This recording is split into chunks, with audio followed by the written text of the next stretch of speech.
আসসালামু আলাইকুম। সুপ্রিয় 18তম শিক্ষার্থীবৃন্দ, আপনাদের সামনে 2-1 এর মধ্যে আপনাদের রেজাল্ট দেবে। এরপরে আপনারা প্রিলি রেজাল্ট পাওয়ার পর আপনারা রিটেনের প্রিপারেশন নেবেন। অথচ অনেক স্টুডেন্ট, ভালো স্টুডেন্ট যারা রয়েছে তারা জানে যে আমি 40+ পাবো প্রিলিতে, তার মানে আমি নিশ্চিত পাস করব।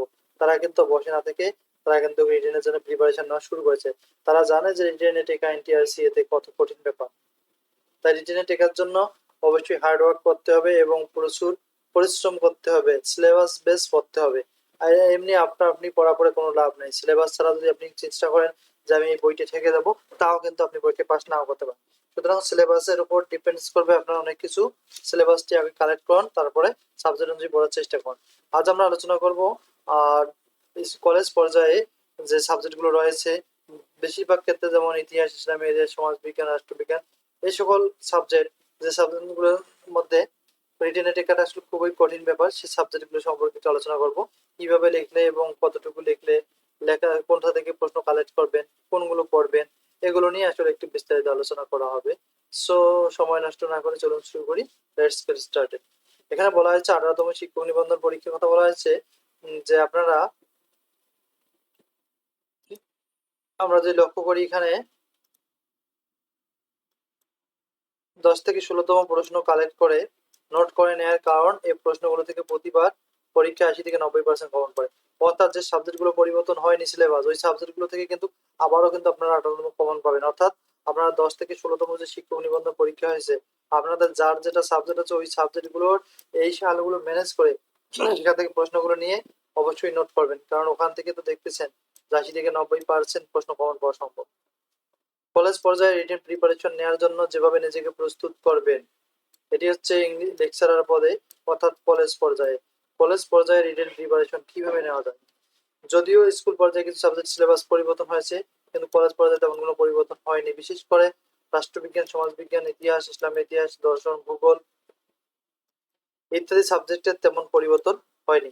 তাই এই সকল সাবজেক্টের রিটেনের পাশা প্রিপারেশনের জন্য প্রথম কাজ হলো পূর্বের রিপিট কোশ্চেনগুলো কালেক্ট করা এবং সেখান থেকে 17তম পরীক্ষায় যে প্রশ্নগুলো এসেছিল সেগুলো বাদ দেয়া। তারপরে আপনারা কি করবেন, আপনার আগে আপনাদের 10 থেকে 16তম যে কোশ্চেনগুলো আছে, সেই কোশ্চেনগুলো আপনারা অবশ্যই নতুন গাইড কিনলে পাবেন, অথবা গুগলে সার্চ করলেও পাবেন। সেখান থেকে কোশ্চেনগুলো ম্যানেজ করবেন, ওখান থেকে দেখবেন।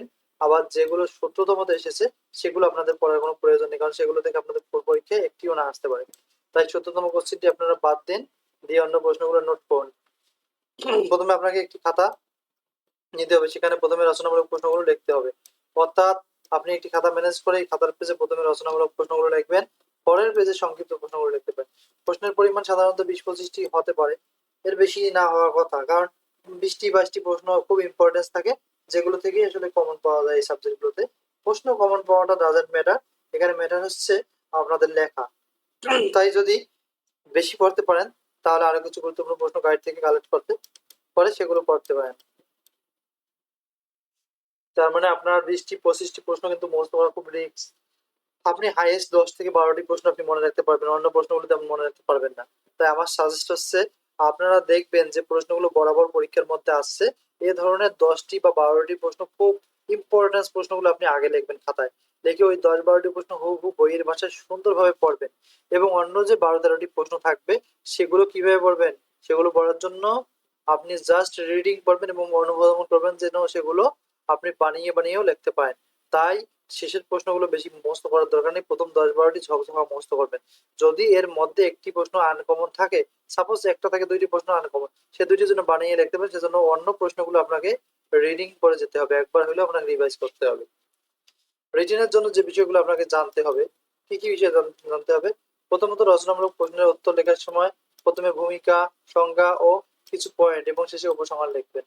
তার মানে আমি যেভাবে লিখছিলাম আমি সেভাবে আপনাদের সাজেস্ট করতেছি। প্রথমে ভূমিকা দিবেন, দেওয়ার পর কিছু লিখবেন। এরপর সংজ্ঞা যদি থাকে নিচে সংজ্ঞা, একটি সংজ্ঞা বইয়ের ভাষায় লিখবেন। আর 3 থেকে 4টি সংজ্ঞা আপনারা দার্শনিকের সংজ্ঞা দিতে পারেন, তবে সংজ্ঞার ক্ষেত্রে কোনো বানানো সংজ্ঞা না দেওয়াই উত্তম। দার্শনিকের নাম না বানাই উত্তম। বইয়ের ভাষা বা গাইডের ভাষা হুবহু ভালো যে দার্শনিক লিখেছে তারই নাম লিখবেন, এখানে কোনো বিশৃঙ্খলা করার কোনো প্রয়োজন নেই। সংক্ষিপ্ত প্রশ্ন উত্তর লেখার সময় ভূমিকা উপসংহার না দেওয়াই ভালো। এমনিতে উত্তর দিয়ে প্রথমে 2-3 এমনিতে ভূমিকা স্বরূপ লেখেন, কিন্তু ভূমিকা কথাটা উল্লেখ না করাই উত্তম।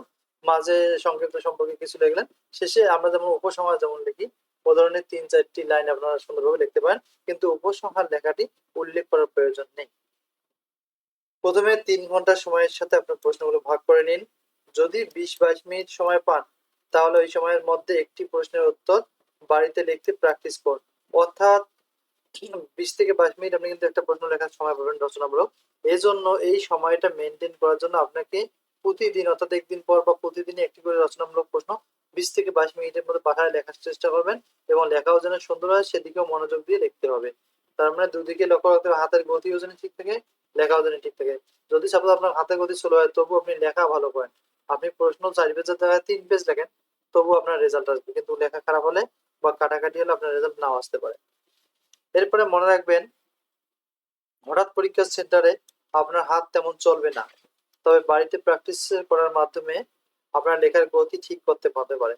তার মানে হঠাৎ যা কিন্তু আপনার লেখা কিন্তু গতি ঠিক থাকবে না, মানে আপনার হঠাৎ যা হাত চলবে না, লেখা আগাবে না।